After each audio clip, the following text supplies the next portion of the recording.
Good morning, everybody. This is Dennis Wilborn from the Active Trend Traders. Let me get there we go. There's a slide. Today, joining us from Dallas, Texas is my trading research partner, Mike Traeger. Mike will be joining us on weekends occasionally, not every weekend. But those of you who know Mike personally and also have sat in on our Wednesday night training sessions, you know that Mike is a wealth of stock market and trading wisdom, and I welcome him to these presentations on Friday, where we just go a real quick market overview. How are you doing, Mike?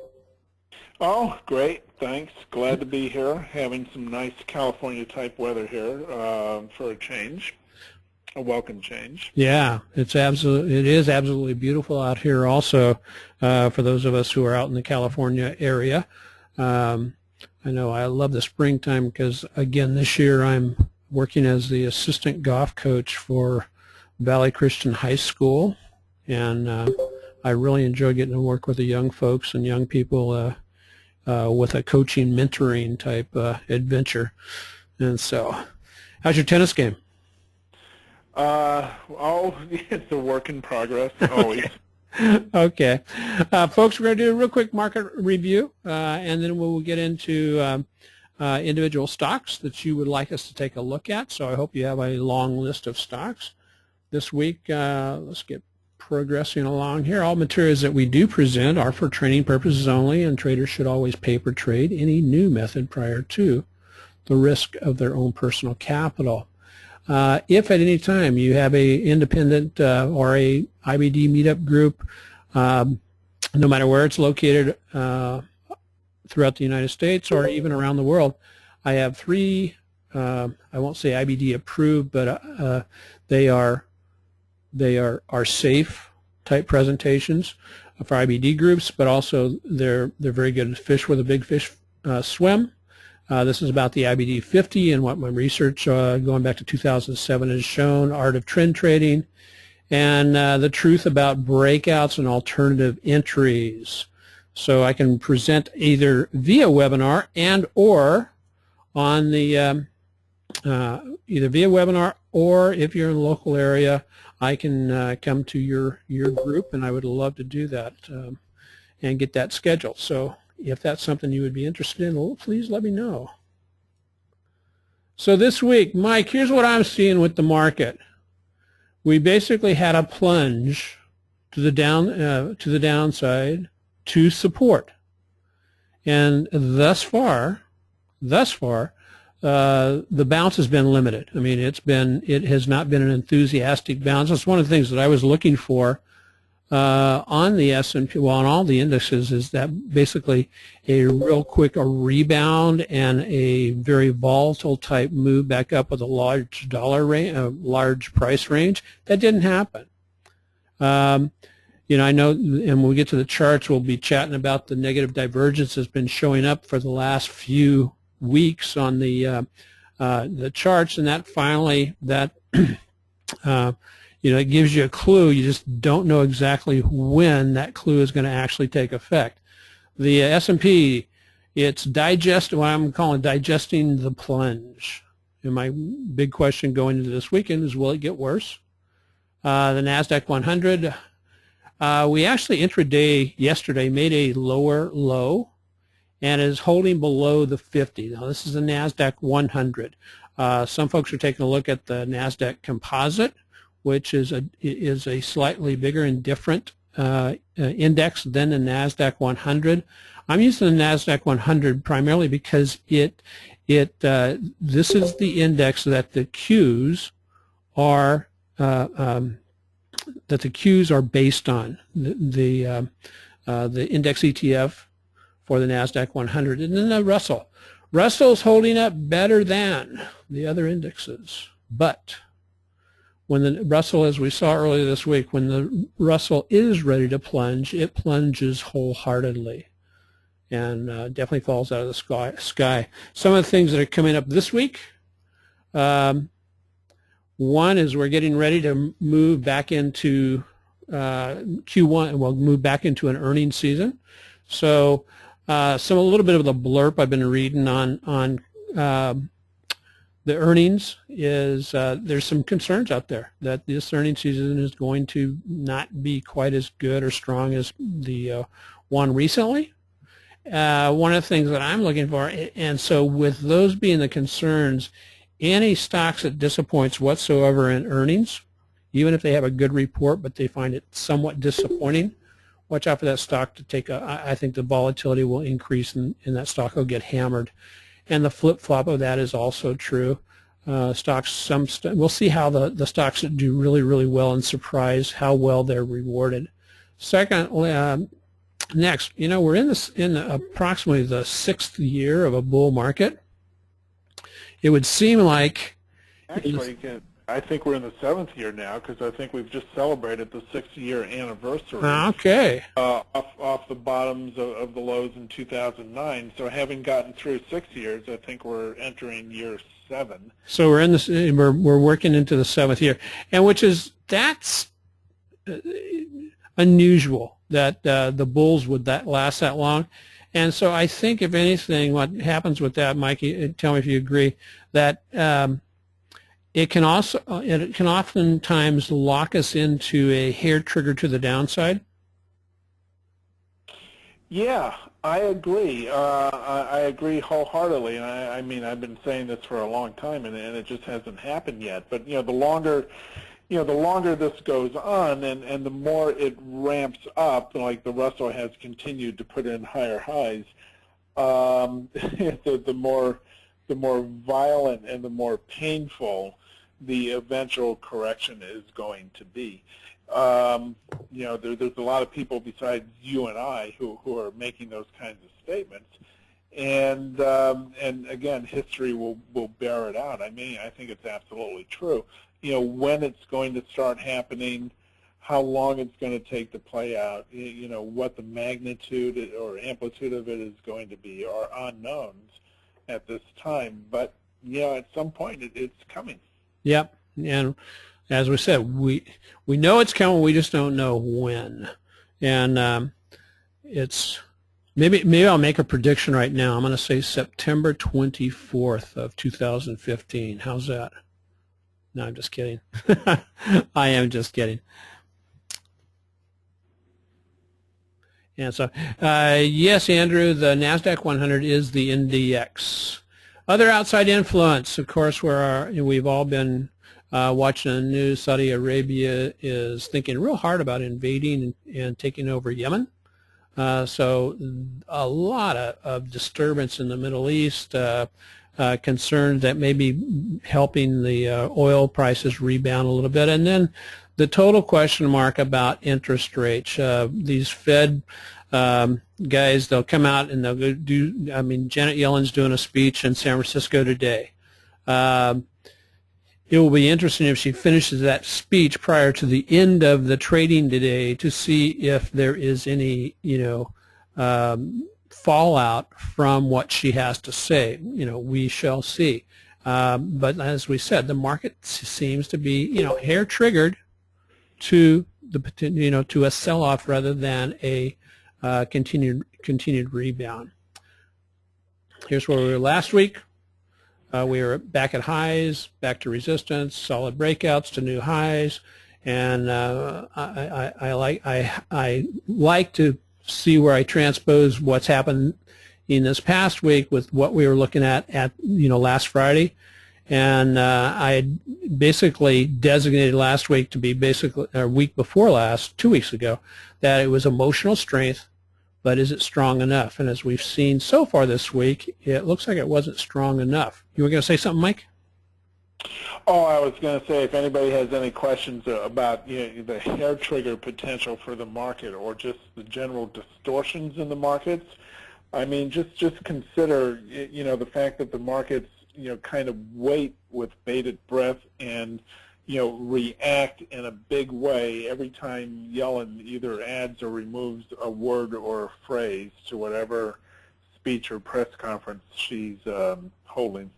Yeah, one of the interesting things I saw, I read this morning, Mike Breyer, in the pre-market, was this lady, and I forget what her name is, but fairly well-known financial type person. She basically said, we need more news to drive the market.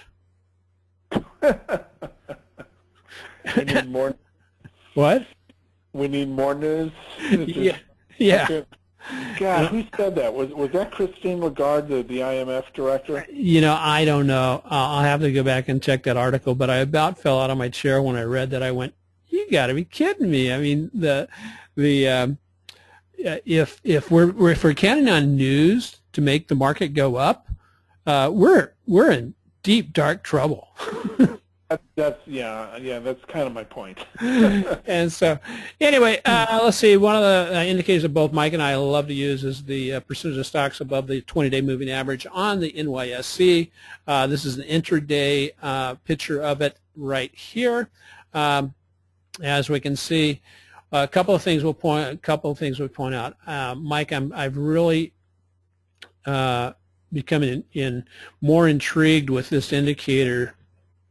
Here are each of the recent highs of this indicator.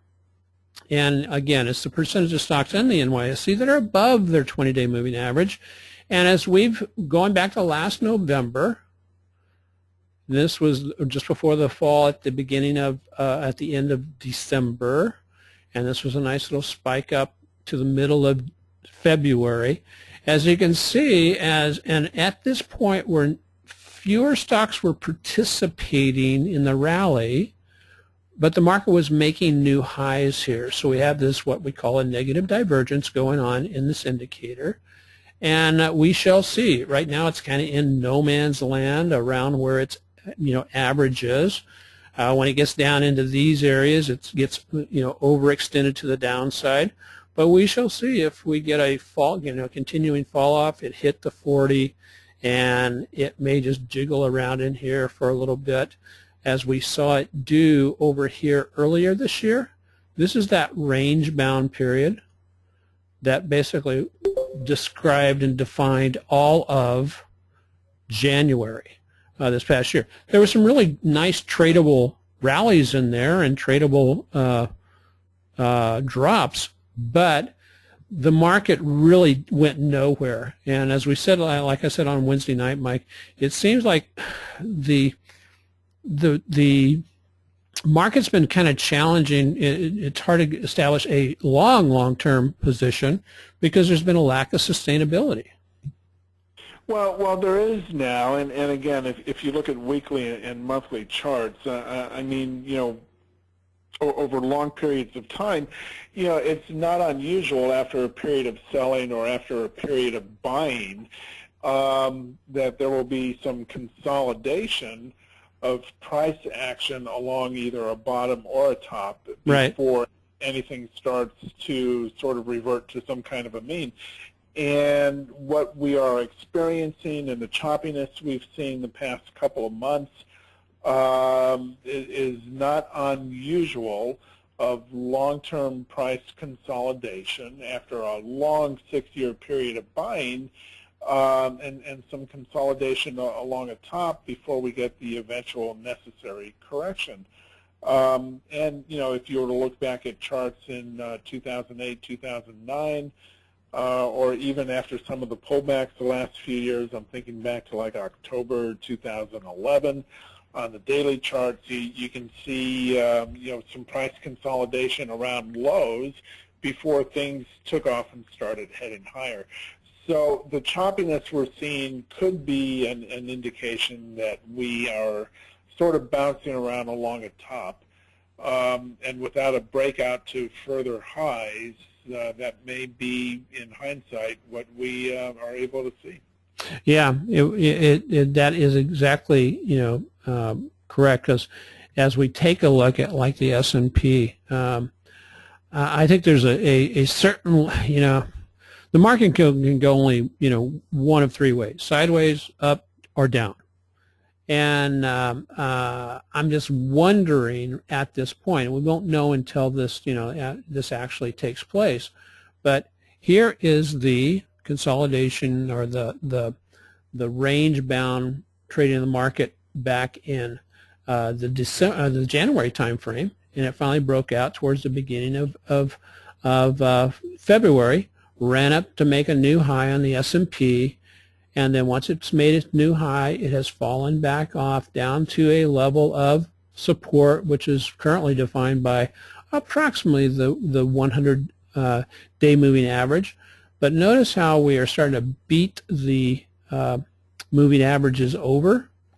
And so, and it's also another thing that's quite interesting, Mike, that I was looking at is this range from here, this range in here, wow, is approximately the same size as this range over here.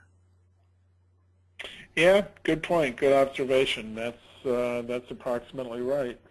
And so that's what, oftentimes that it does happen with individual stocks and certainly the indexes, that they can get into one of these range-bound moves. And I remember a few years ago, what was it? It was 2010 or 11 when you were trading. I think you were trading one of the index ETFs, leverage ETFs, but it got locked in a range-bound scenario where it was a $10 range on the leverage ETF. Yeah, that was, and I already mentioned October 2011, and if anybody goes back and look at the charts, you'll see that there was a fairly good-sized correction during the summer of 2011, and that correction resulted in the index prices kind of bottomed in the fall. And they kind of bounced around that bottom for a period of a few weeks before they really got some traction back to the upside. And it was that kind of price consolidation after that selling that I was referring to earlier. And I think I was trading UPRO, which is one of the 3 times S&P ETFs at the time, and this thing kept pulling back and finding support around, at a price then of around 42, and I kept buying it right around 42 and then selling it around, 47, 48, and I was able to do that 3 or 4 times until it finally broke out of that range, and that was the price behavior at that bottom at that time. Yeah, and and I think it was watching you do that back in 2011 was what helped give birth to what we finally wound up doing with early warning alerts, because some of the some of the indicators, some of the other proprietary type stuff that you were looking at, which has now become part of the early warning alerts, is exactly because I remember watching Mike do these trades and going and because I was doing another type of trading I was doing other trend trading. I just watch him. About every 2 or 3 weeks he would say, "Oh well, I was in at 42 and I was out at 47. I was in at 42 and I was out at 47." And not only was it like a broken record, but at the same time he was pocketing some really, really nice profits because when he recognized that early on and pushed in with a significant portion of his trading capital in each one of those trades. So what I'm saying, Mike, is what? This could be one of those type of scenarios here on the S&P. One of the things that I look at as being a potential positive is that if today finishes the way it is, or just within this same range, we now have an inside day. Typically after a downturn, you get an inside day. That can be an early warning of a potential turnaround. So on the flip side of that, take a look over here, and I will be starting to take a look at the monthly charts here shortly, is if we finish close to where we are right now on the S&P, this is a significantly bearish candle. It's basically totally covering, it's almost a bearish engulfing candle. However, as you can see, true strength is continuing to fall, momentum is continuing to fall off, and this is one of those areas, Mike, we have been talking about for several weeks where we're starting to see this divergence here on the true strength, on the momentum and the true strength, and we were saying, wait a second, this is pushing up here. And as we gave our last alert, Mike, shared with me, he goes, I just don't trust this market. And sure enough, we got a quick 5.8% gain on the little trade that we did on the early warning.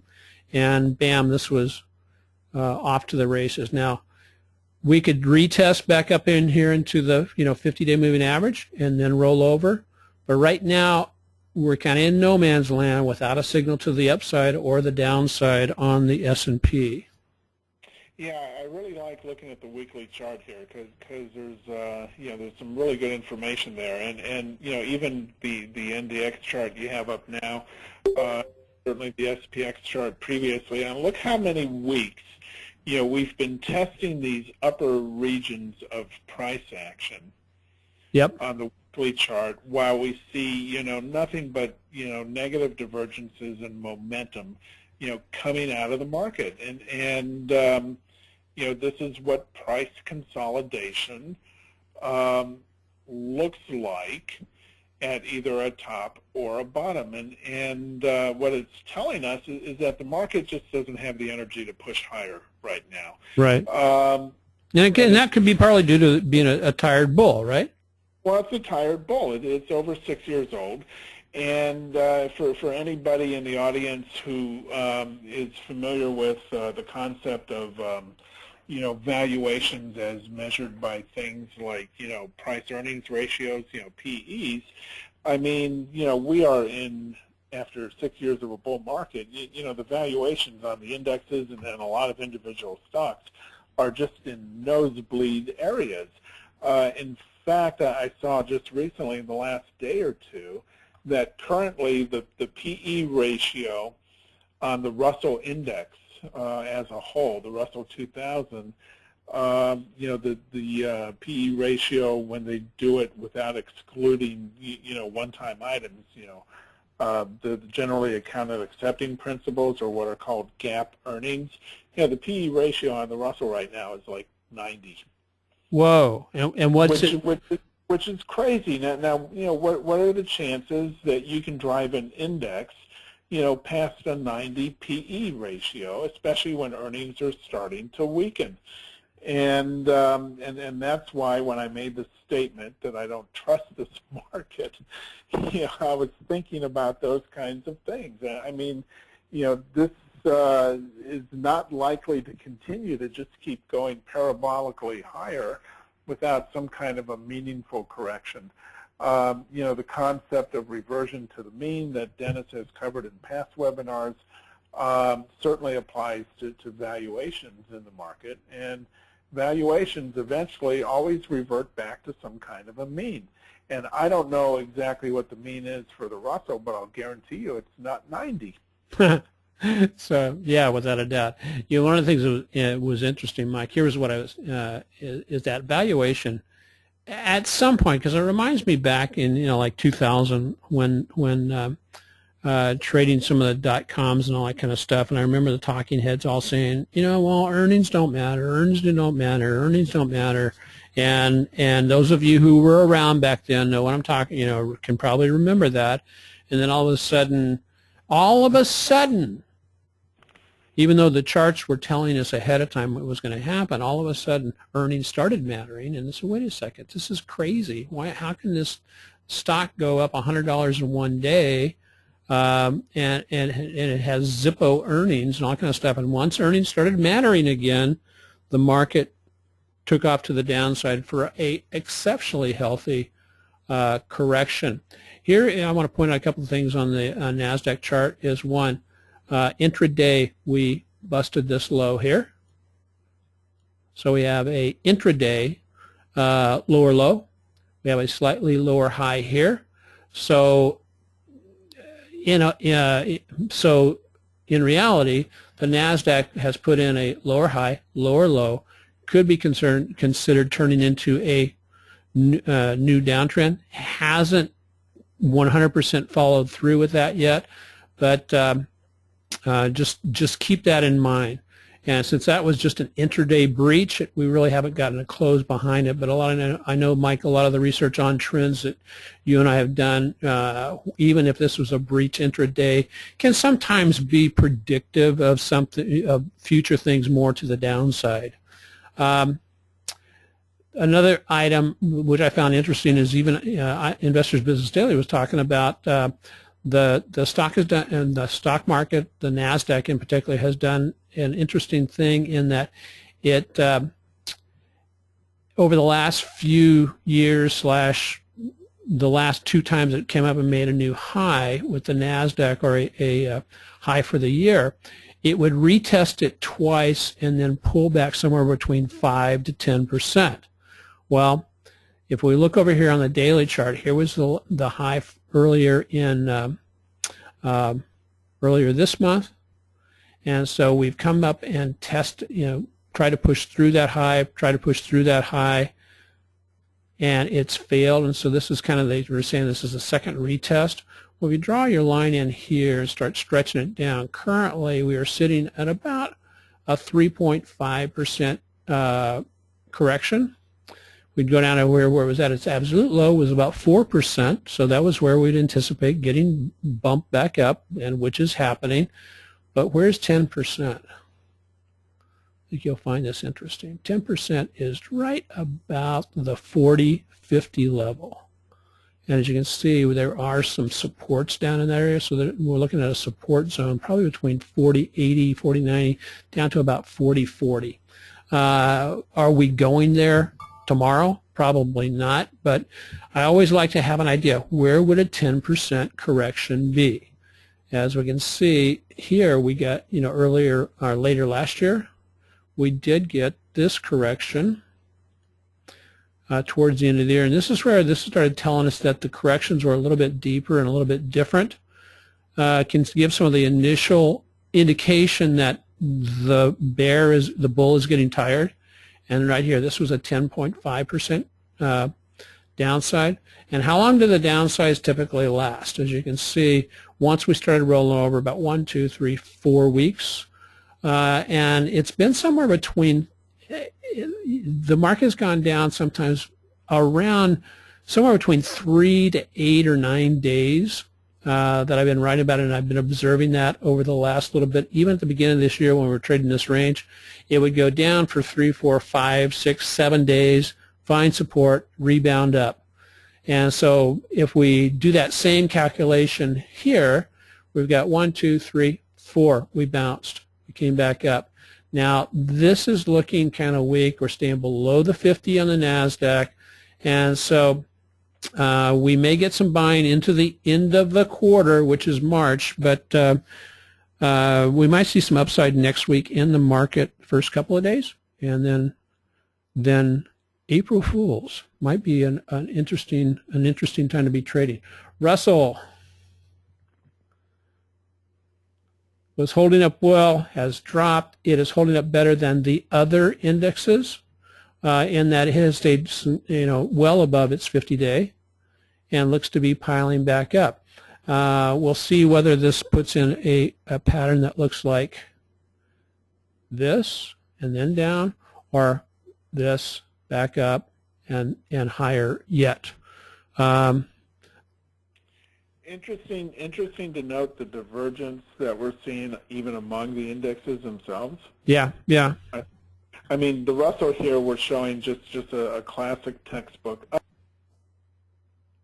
Uh-oh, Mike, you got me? Okay, never mind. Can you hear me okay? Yeah. Yeah. All right, so Russell, classic textbook example of an uptrend with lower, higher lows and the higher highs. Yes. And certainly with the NASDAQ, the NDX, and the S&P, we're not seeing that at all. We're seeing very strong resistance, and at least not yet putting in higher highs. So that kind of divergence among the indexes is considered by some of the stock market experts to be an indication of coming problems. Yeah, without a doubt. I know that I've noted that several times over the last few years is that when and it seems to always be one of those that, like, the Russell is still trying to force its way up, trying to get that last little bit of climb, and the other two indices have turned back around, and so it gets to be like a tug of war, guys. And is the Russell going to pull the other two indices up, or will the other two indices pull the Russell down? And all too often, and I don't mean this to be, say this in a negative way, just a mere observation from the past, is all too often the other two indices that have been around for longer will pull the Russell down. Have you seen that also, Mike? Yeah, the Russell has traditionally, over the last, 10, 15 years been considered to be kind of a leading index, but keep in mind there are other things that affect the Russell. It is a small cap index. It is highly sensitive to domestic economic considerations as opposed to the more international exposures of the larger cap indexes. Yeah. And if again, I think if the dollar were to start weakening, if the earnings are going to be weak in year-over-year comparisons, and all of this seems to be coming, the Russell may certainly be more sensitive to that than some of the indexes.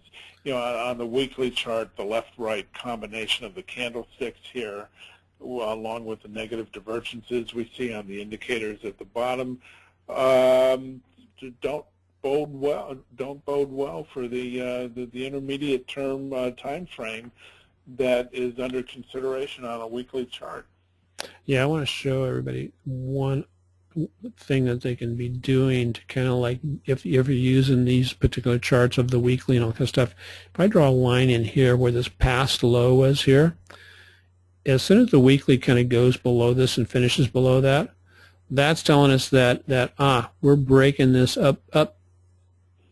uptrending true strength indicator, and once that is broken, then typically it is going. We had another break over here. You can draw those patterns in on your indicators, and that's actually a better way to use the indicators than just trying to get the oversold and overbought, even though that they do work well for that. But yeah, as you say, we've got negative divergence. It's been there. It tried to start turning around. We'll see what goes on next week. It wouldn't be surprised me if we see a move back up into the 1250 level or just below it on the Russell into the end of March, and then a potential sell-off after that. Again, it's not a prediction. It's just something that is one of the scenarios I could see working out. Yeah, and don't forget, some of the stuff we've talked about before, seasonal tendencies during the calendar year. And historically, the vast majority, the vast bulk of stock market gains have been made between October and April. Yep. We're entering April, and then we get into the sell in May and go away cliche. That's right. Which has a lot of historical support and truth behind it. And we're getting there, and we're seeing early signs on the weekly and monthly charts of that kind of weakness potentially setting up. Yep, that's right. So, okay, that's what we got on the market, guys. If there's any questions, you can start shooting those in. You can start putting in your stock picks if you would like. Right now, I'm currently open in Habit. We closed out our SPXL trade for a nice little gain. It was unfortunate we only had one half a position, and I need to chat with you about that after, not today, Mike, but sometime prior to next week. Right now, I'm only open in Habit, and we got in at 29.88. We're up about 4.7%. Other stocks that are basing that we're keeping our eye on that are getting these quick moves and then falling back, quick moves and falling back, are BDSI, QIHU, Cyber, CUDA, Juno. So the stocks, and each one of these actually has done pretty good. If somebody would have picked them up right at the bottom yesterday, and it's awful scary to pick up a stock at that at those lows, but each one has done and held up well with the market selling off. And where do you find out about those? Well, I always put those out in, I will put out the highlighted stocks in the daily market update, and or on the weekends for the traders report for those who are active trend trading premium members and early warning members, you get that weekend traders report, and it gets into a little bit more depth on the individual trades and individual setups. What else we got? And so here's just an example of on each one of the BDSI. I highlighted these last Friday, and they were great stocks to watch, and sure enough, we've gotten some nice movement out of several of those. Again, challenging movement, though, because it was short-lived. I want to remind everybody that the active trend trader is based on the 5 pillars of trend trading, or a good system. We define what to trade, and we typically only trade top quality IBD stocks and or index ETFs. When to enter, when to exit, what strategies we'll be using, and what to expect, and that's all defined on the website. Here is a formation. I just want to put this up. This is Cyber, a screenshot taken this morning. Many charts are starting to look like this, where we've had a real significant move at the beginning of the year, and now we're pulling back. Cyber looks particularly interesting because it's holding above its 50-day moving average here. And so be looking, as you're doing your weekend review, be looking for these stocks that have made a previous new high for the year and now are pulled back to support. Some of the ones that are doing this, I indicated some of the ones over here. Also, Twitter is doing something similar. Actually did a breakout at around $50 and is pulling back to $50. The unknowns on Twitter, or it's not an unknown, it's a known, is that they are going to be releasing more shares, which will tend to dilute the value of the individual shares, and so it may be digesting that.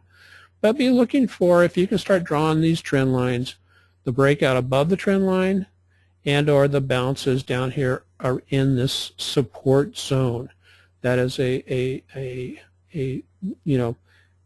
low risk place to be looking to take a trade. So there's lots of stocks that are looking like that this, and I'll be highlighting some this weekend on the report. So, folks, that's what we've got for this week. Mike, hey, thanks for joining. I know that if you guys like having Mike on the call, please let me know. And so we'll see you next week, which is Good Friday. So keep the egg growing and trade wisely, trade profitably. If you would, do me a favor. If you do enjoy the How to Make Money Trading Stock Show, please let other people know about it. Invite a friend or invite an enemy, whichever you would like. But I would like to see this weekend broadcast go to 150, 200, 300 people, and we'll see what happens with that. So, Mike, you can either hang out, or I'm going to be doing some stock reviews. I am going to, before you go, I want to pop up that one stock or ETF that you mentioned right before we got going. Guys, those of you who think that oil could be getting ready to turn around,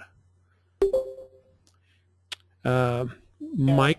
Okay, if you like, tell us about this one, Mike. I want to speak on it briefly, and to be honest, until right now, with you showing it, I have not looked at a weekly chart of this at all. But certainly oil prices have been in the news for a little while now, and there are ways for those who are interested in doing so, to trade oil without getting into very highly leveraged products like oil futures, which once upon a time I did trade myself, and they're really highly leveraged and they really move quickly. But you don't have to do that. I mean, there are ETFs that can be employed as trading vehicles for those who want to have some exposure, or just sort of add this to their quiver of things that they watch. UCO is the ticker symbol for a 2x or a 2-time ETF related to the price of oil. So what that means, again, as with the leveraged index ETFs, if the oil price were to move, and this is the West Texas, the WTI oil price, if the oil price were to move, say, from $50 to $51, that's a 2% move. A 2% move will produce a 4% move in the price of UCO. The advantages of trading this are that you can do this in a retirement account, you know, 401k or an IRA, certainly, and there's huge volume and huge liquidity with this. I mean, it trades tens of millions of shares per day, and pretty easy to get into and out of. And certainly, if you think that, you know, $45, $50, which is where the oil price has been recently, is too low. If you think that, you know, oil might eventually want to bounce to $60 or $70, which it very well could, you know, this certainly, this ETF would be appropriate for sort of an intermediate term buy and hold position. It's been bouncing around between like the $6 and $8 range recently. So it's relatively affordable. If you have a few $1,000s, you can pick up a few hundred shares of this and just kind of, you know, fire and forget on it and maybe look at it every once in a while. If oil does want to rebound in price, and the recent turmoil in the Mideast might be conducive to that, this is certainly a viable trading vehicle for doing that. There is certainly on the weekly chart a huge amount of buying momentum coming back into this as the price of oil has been, you know, sort of bouncing around in the mid $40 range. So potentially that could be setting it up to, you know, break out on the weekly chart past the 8-period EMA, and for UCO to break out of this, you know, $6 to $8 range that it's been fooling around in here, or $6 to $9 range, I should say. Anyway, so something, an item of interest for those who want to keep an eye on this and trade it. You know, Mike, that's you know, that's what I love about getting to work with Mike. And that's a good question, Ed, of the contango and the backwardation on UCO.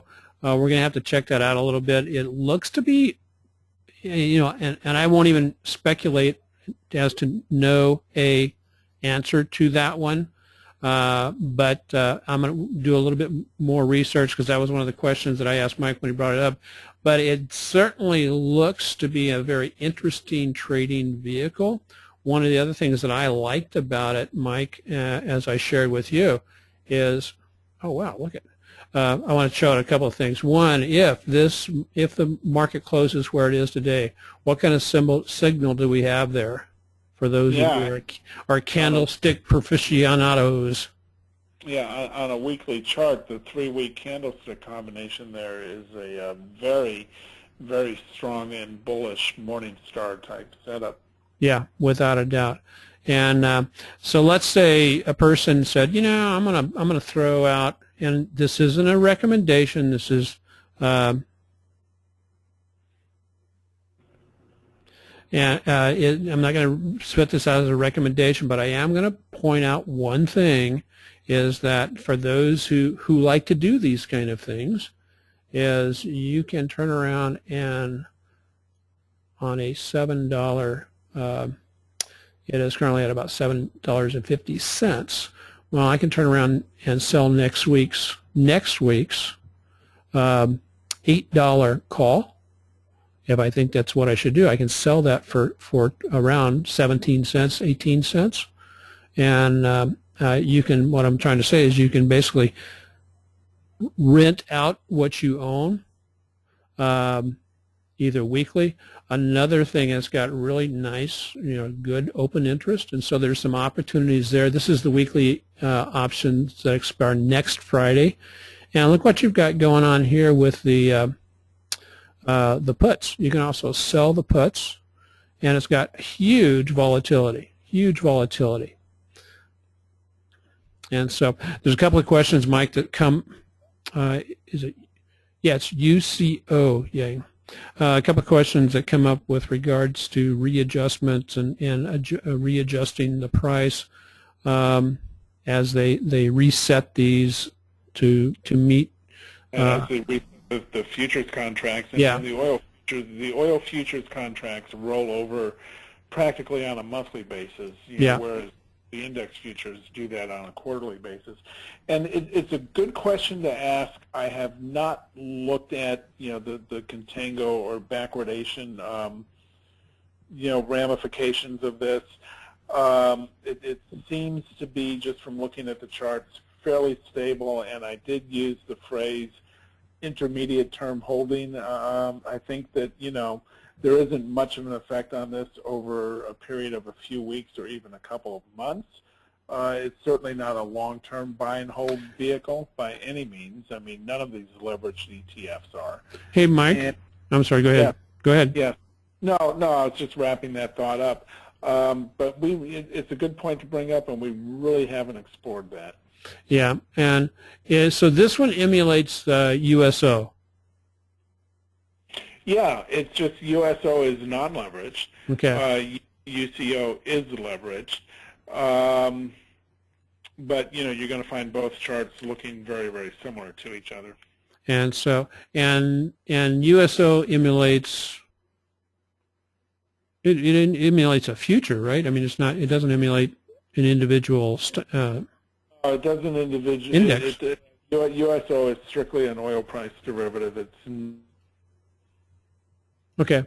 And so, yeah, one of the things, guys, is I've been trading the ETF, the leveraged ETFs for quite some time. So I found that the contango and the backwardation, and again, it varies with particular ones, but I've noticed that typically on the bullish side, there's a less of an effect of contango, but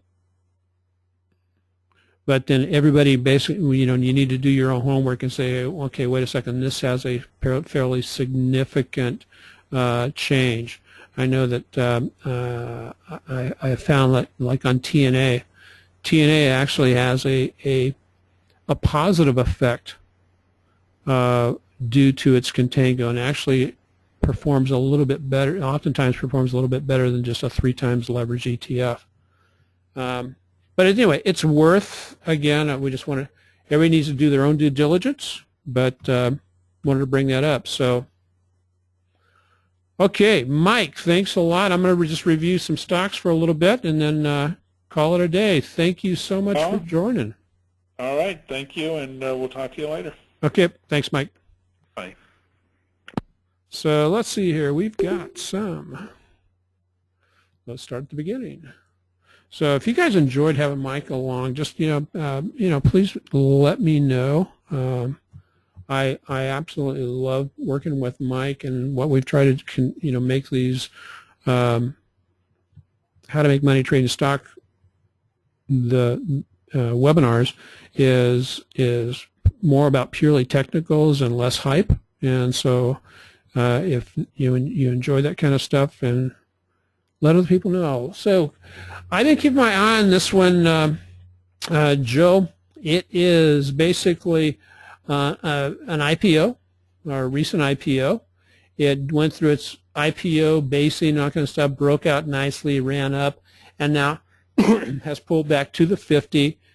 And this is, I won't say concerning, but it's just all part of the process of it going to a new consolidation. In that we had a significant sell-off on Wednesday, bounced off the 50, ran back up. Look where it runs up to, just about to the midsection of this large candle, and now is rolling back over. And so it is not unlikely that it will bounce around here. Don't see a buy signal on it yet. I would have to switch over to, we'll see what happens with the true strength indicator and the momentum. But the buying, it was very clear, buying pressure came in when it hit the 50 down here and just shot it back up. And that's a really nice run. And so this is one I have been watching also.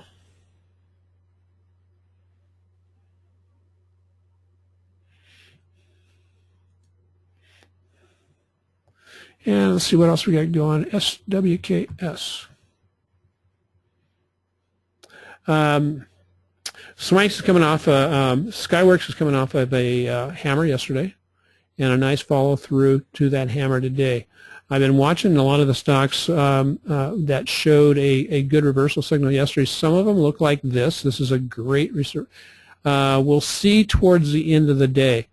If it sells back below the 8-day moving average, that can be giving us a clue that there may be more downside going to happen before, as it stabilizes and does a new consolidation.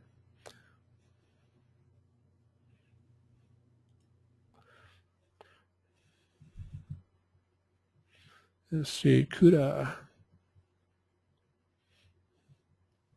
CUDA, same type of situation where the one thing that, let me go back to SWKS real quick. What we want to be looking at also is what's the volume doing. We had one large above average selling day, followed by, this was partly selling, partly buying, above average, and today we're getting an above average buying day. Compare that to CUDA. CUDA puts in a similar pattern yesterday, a hammer. The hammer fulfills today, drives back up to just above the 20, the 8 and the 20. Now, if it falls back below that, let's say it falls back below $38, the thing that makes this breakout above, back above the moving average is a little bit more suspect, is basically the what's going on here with the volume, way below average. And so this would be, if this is a low volume wedge up, then we could anticipate a drop. One of the other things I saw on CUDA was this megaphone type formation starting to shape out, and that typically tends to be a negative. And yeah, Barbara, thanks for that. David decided he wanted to do a hiatus, and so I'm continuing on, and I enjoy having Mike come in and be on the call with us. Let's see. CUDA we talked about, PANW. Again, moving right back up into the resistance area, average volume. This could be the start of another, move back up. If we get up here into this level, the 147, or even up into the 148 level, which could happen, perhaps first or next week, and then we start seeing some weakness, then we're probably going to be moving back down as this consolidates and moves sideways. Because you can see here on the weekly chart exactly where the buyers are coming in at 134, sellers are currently coming in at 148. So try to plan your trades around that. And we're almost up to 148 right now.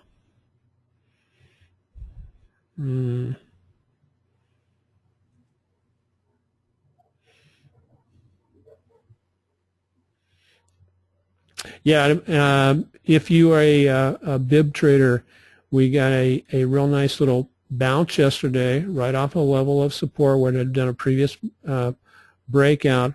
But again, this is one of those, we had 1, 2, 3, 4 hard days of selling, a little bit more buying yesterday when it was hitting the support level. Well, look what's happening today. You're going to need to take a look at this chart at closer to the end of the day, because this rebound volume is not very high.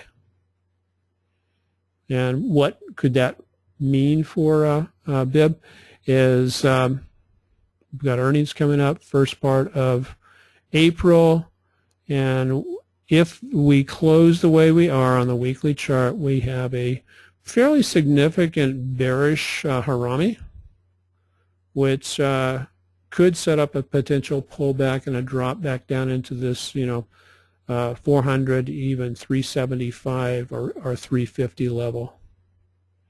You have a pretty good level of support right there when it did its past breakout. It looks like about 370.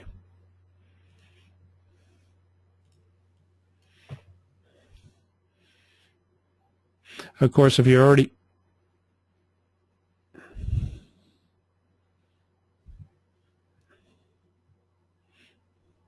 BIB, okay. Thanks, Aaron. The print is very, very small. So it looks like we're getting a good bounce. Looks like the true strength indicator is starting to, reverse where we would anticipate and hope it to.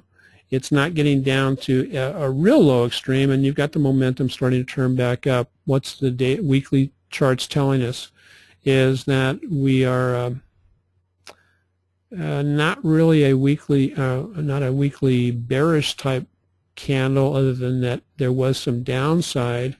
But we've got a better defined. We've got real strong support at 150. You've got strong resistance at 180, and the zone runs all the way up to almost 190.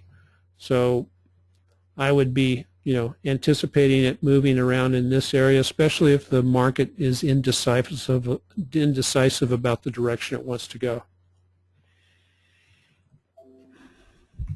FireEye.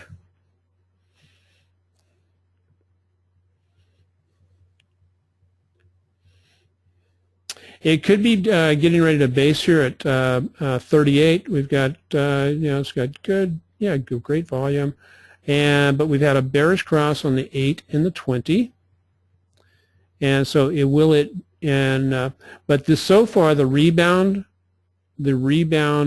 volume has been light, and where we break in the 50, it was a heavier volume day, so it may, it's got to get back up through the moving averages.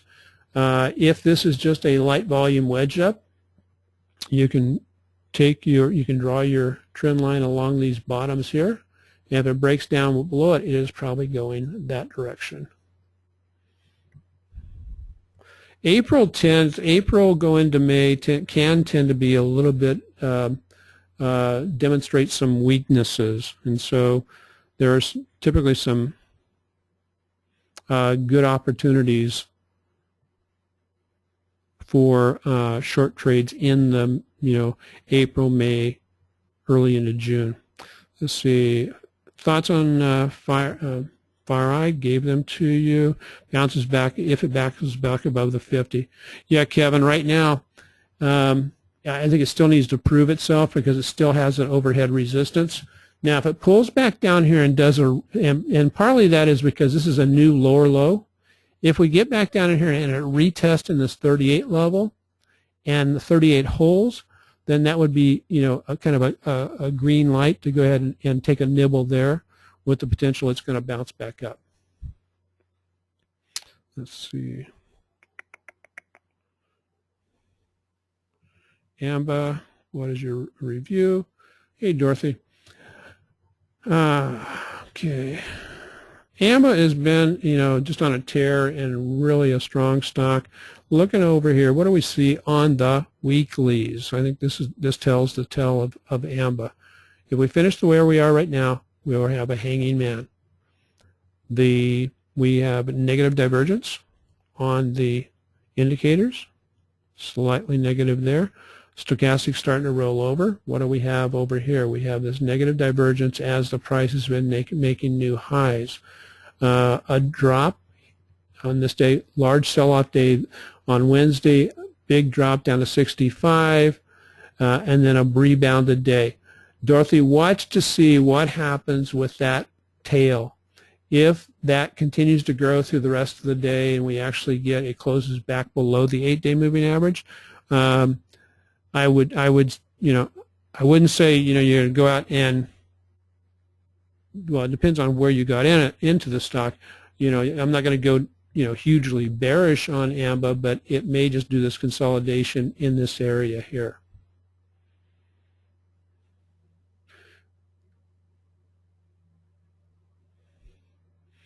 And if you were in at 66.38, you're going to, which is about here.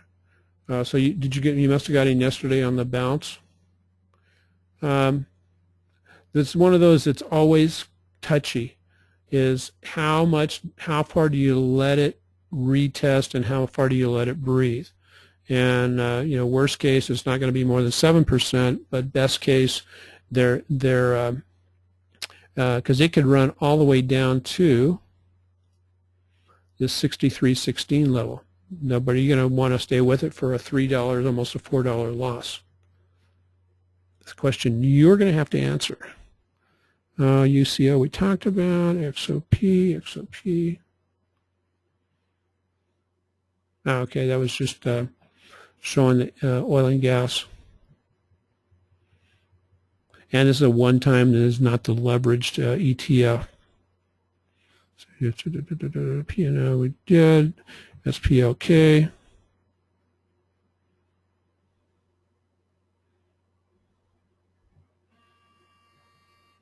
Okay, SPLK is looking kind of interesting actually. As we have made a lower low, but it looks like this level at 57 is holding. Let's watch the volume to see how it does on this rebound. And it would become interesting to me at somewhere between here and 58. I would be careful taking a trade from here on up because you're really close to resistance. I mean, it could, and so what a person would want to do is wait until you blow past this resistance, like 62-ish area, and then take the trade there with a stop just immediately right below that. So, okay, folks, that makes the hour. Thanks for joining us. I'll get the recording back up as quickly as possible. And again, if you enjoy